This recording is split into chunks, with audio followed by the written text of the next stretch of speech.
Halo teman-temanku semuanya, apa kabar kalian semua? Semoga sehat selalu, berlimpah rezekinya, dan selalu dimudahkan segala urusannya. Tapi yang terpenting adalah ketika Anda pada saat ini masih terganggu dengan teroran para debt collector pinjol, Anda sebaiknya melupakannya. Anda tidak usah menanggapinya, tidak usah memikirkannya, tidak usah Anda berlebihan untuk memikirkan hal-hal yang belum tentu terjadi. Yang terpenting adalah semangat, semangat untuk galbay, karena galbay itu bukanlah sesuatu hal yang merugikan atau yang mendatangkan akibat buruk bagi Anda. Justru dengan galbaylah Anda bisa terlepas dari namanya jeratan pinjol. Justru dengan galbaylah Anda akan terlepas dari masalah-masalah yang semakin besar lagi yang akan menjerat Anda di masa depan. Jadi pada saat ini saya katakan, tetap semangat, jangan pernah kendor semangatmu untuk galbay. Karena kalau kendor semangatmu untuk galbay, maka rezeki Anda akan terganggu, semangat Anda akan terganggu, dan kekuatan Anda pun akan loyo. Jadi tetap semangat kawan-kawanku. Baik, pada saat ini kita akan membahas mengenai persetujuan DPR untuk menutup pinjol-pinjol yang ada di Indonesia. Inilah yang akan menjadi pokok bahasan kita pada sesi kali ini. Tapi sebelumnya saya mau tunjukkan dulu ini kepada teman-teman. Ini banyak sekali penipuan-penipuan yang terjadi di media sosial seperti di Instagram, di TikTok, bahkan di Snack Video juga, bahkan di berbagai media sosial lainnya. Yang mengatakan bahwa, ini contoh seperti yang di sebelah kiri saya ini, perhatikan ini. Katanya pemutihan berlangsung di seluruh wilayah Indonesia. Segera daftarkan nama kalian. Kalian bisa aman dari penyebaran data pinjol. Amankan segera. Saya mau sampaikan kepada teman-teman. OJK tidak pernah mengatakan akan ada pemutihan. Ini adalah jelas-jelas penipuan dari para joki pinjol, jasa-jasa hapus data, jasa-jasa backup debt collector, jasa-jasa lawyer-layeran. Yang jelas-jelas mereka ini adalah penipu. Jadi jangan pernah percaya dengan mereka ini. Karena begitu nanti Anda percaya, lalu Anda bertanya, kemudian Anda akan digiring ke suatu kelompok atau satu grup, atau Anda akan disuruh DM dulu, kemudian Anda digiring ke suatu grup, supaya nanti di grup itu Anda dicuci otaknya, supaya Anda percaya bahwa OJK itu mengadakan pemutihan. Lalu kemudian data-data Anda diminta pembayaran juga untuk jasa-jasa mereka. Lalu kemudian data-data Anda juga dipakai untuk hal-hal yang tidak ada hubungannya dengan pemutihan. Justru data-data Anda dipakai untuk meminjam lagi ke pinjol lain supaya itu bisa dicairkan. Jadi teman-teman, sudah banyak korban dari mereka-mereka ini. Sudahlah ya, kalau Anda sedang galbay sekarang ini, jangan mencari solusi-solusi yang tidak benar, solusi-solusi yang tidak tepat, yang justru akan menjerumuskan Anda lebih jauh lagi ke dalam yang namanya lumpur setan pinjol. Jadi teman-teman jangan percaya yang begini-beginian. Pokoknya yang ajakan-ajakan yang tidak jelas itu, teman-teman tidak usah percaya, jangan ikutin. Dan bagi teman-teman yang belum sanggup untuk galbay, yang masih stres diteror oleh para debt collector pinjol, yang masih down mentalnya, yang masih ketakutan, saya mengajak Anda untuk bergabung ke grup Facebook dan WA P3N, Persatuan Pemberantas Pinjol Nusantara. Kalian bergabung ke grup ini, supaya di grup ini kalian dibantu oleh para teman-teman kalian yang sudah duluan galbay daripada kalian dan yang sudah berpengalaman, yang berasal dari seluruh wilayah Indonesia dan mereka sudah galbay di beberapa pinjol yang ada di Indonesia ini. Dan tentu mereka akan bersedia membagikan pengalaman mereka kepada Anda. Di grup ini kalian akan bisa saling support, saling berbagi info, saling mendukung satu sama lain, dan saling memberikan semangat satu sama lain. Dan kalian bisa tahu apa sebenarnya yang terjadi di balik ancaman dan teroran para debt collector pinjol. Sehingga kalian kuat untuk menjalani masa galbay. Justru di grup ini kalian nanti akan bisa tertawa, bercandaria bersama teman-teman yang ada di grup ini. Silahkan join lewat link yang sudah saya sematkan di kolom komentar supaya mental Anda terpelihara dan Anda sanggup untuk galbay. Baik, kita lanjutkan pembahasan kita. Anggota DPR sudah menyetujui bahwa pinjaman online akan ditutup. Jadi ini tinggal menunggu waktu saja kapan dan bagaimana cara pelaksanaannya. Nanti kita akan melihat bagaimana cara dari DPR ini untuk menerapkannya. Tapi kita tidak tahu apakah ini hanya sebatas wacana saja ataukah ini benar-benar akan dilaksanakan atau dieksekusi pelaksanaannya. Oke, mari kita bahas. Mungkin Anda pernah berpikir setelah Anda mendengar berita ini, akhirnya mereka sadar juga. Itulah yang sering terjadi ketika beberapa kali hal ini disetujui oleh anggota DPR. Di waktu-waktu yang lalu juga sudah ada beberapa anggota DPR yang mengatakan atau yang mewacanakan hal ini. Tapi pada saat ini sampai hari ini belum pernah ada eksekusinya ya, belum pernah ada tindakan nyata dari mereka ini untuk ngeberantas yang namanya pinjol. Jadi ketika Anda mendengar kalau DPR mulai ngebahas soal penutupan layanan pinjaman online alias pinjol, karena selama ini rakyat sudah sangat menderita, sudah sangat banyak sekali masalah yang mereka timbulkan ini. Bukan hanya korban harta, bukan hanya korban keluarga, di mana keluarga bisa retak, suami istri cerai, anak-anak menderita, kewarasan terganggu. Bahkan ada beberapa yang jadi korban jiwa. Tapi baru sekarang kayaknya mereka baru dengar itu. Jadi seolah-olah mereka selama ini tidak dengar apa-apa. Jujur aja ya, udah banyak cerita orang yang awalnya hidupnya itu normal-normal aja, tapi jadi hancur berantakan hanya karena jebakan dari para pinjol-pinjol ini. Awalnya mereka meminjam pinjol itu hanya untuk memenuhi kebutuhan mereka yang mendadak. Untuk bayar sekolah, untuk bayar perobatan, atau hanya sekedar untuk menutupi uang belanja yang mungkin ketika mereka terlambat gajian. Karena mereka mungkin tertunda gajinya karena ada beberapa satu dan lain hal. Pinjol juga nggak ngasih ampun. Mereka ini menerornya itu, waduh, sungguh sangat luar biasa sekali. Benar-benar menghantam mental nasabahnya. Mereka sangat gampang sekali untuk mengucapkan kata-kata yang tidak senonoh, yang benar-benar membuat para nasabah ini down mentalnya, bahkan stres. Bahkan mereka akan kehilangan jati diri hanya karena ketakutan dengan teroran para debt collector pinjol ini yang tidak senonoh dan tidak manusiawi. Oleh karena itulah makanya kita tidak usah heran kenapa sampai ada bahkan sudah banyak yang sampai bunuh diri hanya oleh karena ulah para pinjol ini. Tapi anehnya, sampai sekarang tindakan pemerintah belum ada yang nyata untuk menutup yang namanya pinjol atau paling tidak untuk memberantas pinjol-pinjol yang nakal. Kalau saya katakan pinjol-pinjol yang nakal, setahu saya semua pinjol nakal, ya kan? Semua pinjol bukan hanya nakal malah ya. Semua pinjol itu menurut saya jahat. Karena pinjol ini melakukan berbagai modus untuk menjerat para korbannya dengan mengiming-imingi mereka akan memberikan pinjaman yang gampang. Tapi pada kenyataannya di balik itu semua, di balik penawaran tadi, ternyata bunganya tidak sesuai, ternyata tenornya tidak sesuai, ternyata pinjaman-pinjaman yang mereka berikan itu tidak sesuai dengan apa yang dijanjikan. Yang tadinya katanya 1 juta mau dicairkan, ternyata tidak sampai 1 juta. Bunganya berlipat-lipat ganda dan dendanya juga berlipat-lipat ganda. Bahkan cara penagihannya tidak ada yang mengikuti yang sesuai dengan aturan dan peraturan yang telah ditetapkan oleh OJK.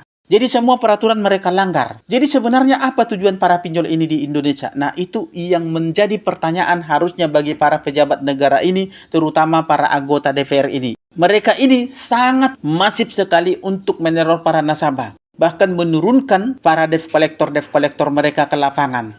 Anda bisa baca beberapa komenan di sebelah kiri saya ini. Ini adalah keadaan yang dialami oleh teman kita dan dia curhat di grup WA dan Facebook P3N. Perhatikan, mereka ini mengirimkan 4 sekaligus debt collector ke rumah seorang ibu.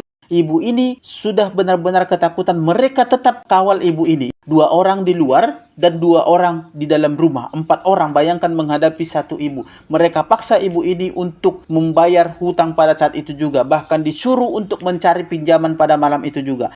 Padahal untuk makan pun ibu ini sudah susah. Mereka tidak mau tahu, mereka tidak peduli apa yang akan terjadi. Yang penting yang mereka tahu adalah bayar pinjol. Mereka ini lebih daripada lintah darat sebenarnya. Saya heran kenapa negara ini masih membiarkan, kenapa Pak Prabowo masih membiarkan rakyatnya dihina, dicaci maki, dibuat stres, dibuat kehilangan pekerjaan, kehilangan masa depan, kehilangan keluarga, bahkan kehilangan nyawa oleh para pinjol ini. Di mana sebenarnya janji-janji Pak Prabowo ini untuk mesejahterakan rakyat? Pinjol yang seperti ini saja tidak bisa ditangani. Sebenarnya saya kecewa sebagai salah seorang pemilih daripada Pak Prabowo ini. Saya sangat kecewa sekali. Itu benar-benar hebat cara menjebak mereka itu. Hanya cuma dengan modal KTP cair dalam hitungan menit. Iklannya, siapa sih yang nggak kepincut, ya kan? Begitulah iklannya dengan begitu mudah, dengan begitu gampangnya cairnya. Masalahnya, banyak yang nggak ngeh terhadap jebakan-jebakan mereka ini. Terhadap modus-modus mereka ini supaya memakai jasa-jasa mereka ini, yaitu jasa keuangan pinjol ini.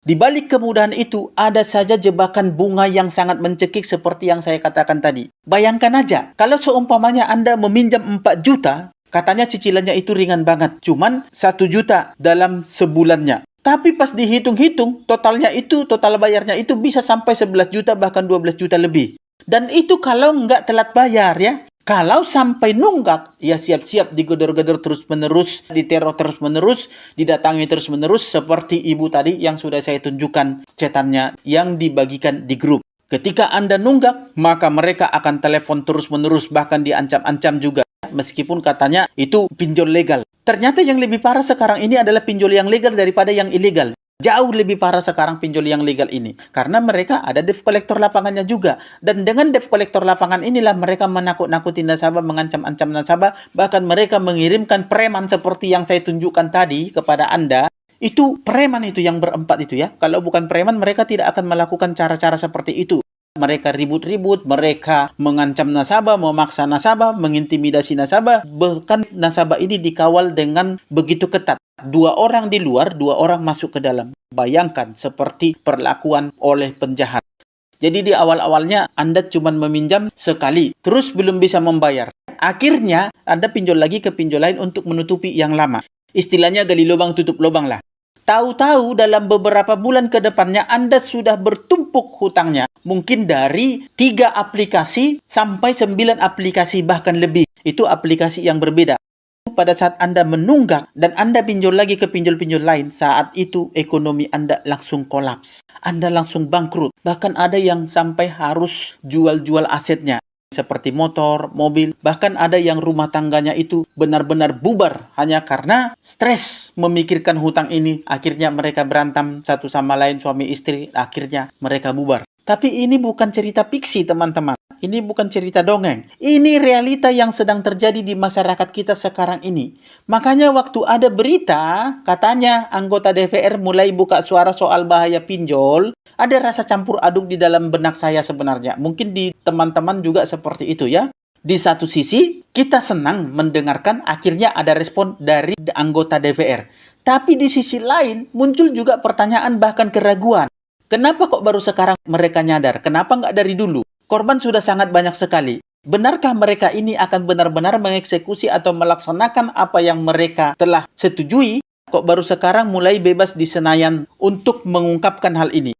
Tapi ya udahlah, mungkin emang harus diviral-viralkan dulu ya. Sebenarnya dari dulu juga sudah viral. Cuman dasar kuping mereka ini saja yang tertutup untuk mendengarkan jeritan daripada rakyat. Sebenarnya mereka ini, mohon maaf kalau bisa saya katakan, menurut saya pribadi, para anggota DPR ini bisa saya bilang tidak ada gunanya. Sudah dari dulu banyak orang yang menderita akibat pinjol ini bahkan yang mengakhiri hidup. Tapi hanya wacana-wacana yang mereka keluarkan akan menutup pinjol. Akan bertindak, akan berbuat untuk rakyat. Rakyat yang mana yang mereka bela? Tidak ada. Harus heboh dulu baru bisa didengar. Sekarang kita tinggal melihat aja apa langkah konkret dari para anggota DPR ini yang bakal mereka laksanakan. Cara bagaimana yang akan mereka lakukan untuk menutup pinjol ini? Atau apakah ini hanya lip service alias basa-basi politik, alias retorika-retorika supaya mereka kelihatan benar-benar bekerja, supaya mereka kelihatan benar-benar ada tindakan, supaya mereka kelihatan seperti pro rakyat. Padahal sebenarnya mereka hanya bermain-main saja dan ngelawak saja di Senayan sana.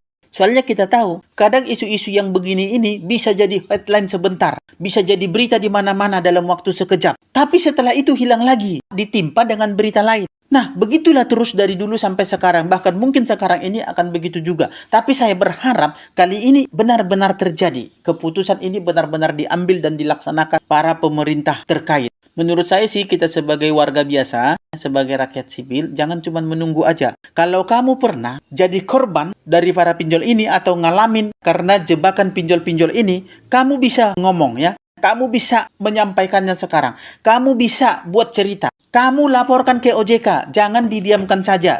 Supaya semakin banyak laporan ke OJK, baik melalui media-media yang ada, atau tulis pengalaman kamu di media sosial, seperti media konsumen. Anda harus banyak bercerita di sana, supaya ini benar-benar mengganggu para pejabat-pejabat ini. Dan Anda bisa tag akun-akun para pejabat publik ketika Anda berkomentar di salah satu komentar. Seperti di video saya. Ketika Anda berkomentar, tag akun-akun para pejabat itu, baik akun resmi maupun akun pribadi. bahkan sampai kementerian-kementerian, bahkan sampai Mas Wapres Gibran yang katanya terbuka sama keluhan rakyat. Maka kita bisa lihat ke depannya, benarkah mereka terbuka sama yang namanya keluhan rakyat. Karena kadang satu postingan yang viral lebih nendang daripada laporan resmi yang numpuk di meja laporan. Karena banyak banget keputusan-keputusan besar yang lahir gara-gara netizen yang ribut. Jadi jangan remehkan kekuatan cerita kamu. Kamu harus benar-benar bercerita, kamu harus benar-benar sampaikan, kamu harus benar-benar suarakan melalui berbagai macam hal, berbagai macam cara. Itu bisa sampai kemana-mana dengan cepat. Semoga masalah pinjol ini segera diatasi oleh para pejabat-pejabat ini.